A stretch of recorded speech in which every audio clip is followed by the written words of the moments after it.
Hey mga ka-fitness, are you ready to uncover the truth about fat reduction? So, maraming taong naniniwala na pwede nating i-target ang fat loss sa isang specific area. Pero mali ito. Let's dive in and find out what really works.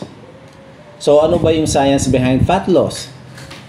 First, let's talk about how fat loss actually works. Ang katawan natin ay naglalabas ng fat mula sa buong katawan. So, hindi lang sa isang parte. No matter how many crunches you do, you can't just lose fat in your belly. Fat loss is systemic.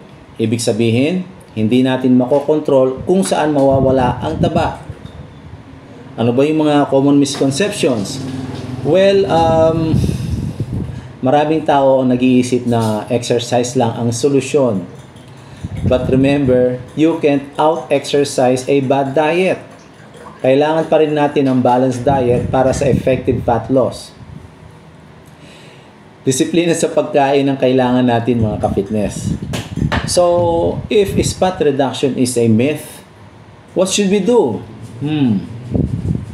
Focus on whole body workouts and high-intense interval training. These are fun and effective ways to burn fat. Ang mga exercises na ito ay makakatulong para sa overall fat loss.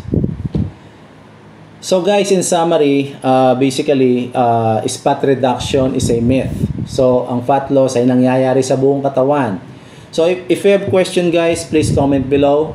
Don't forget to like and subscribe, and don't forget also to click that notification bell para updated kayo sa mga bago nating fitness uploads. So, stay healthy, okay? So, stay fit.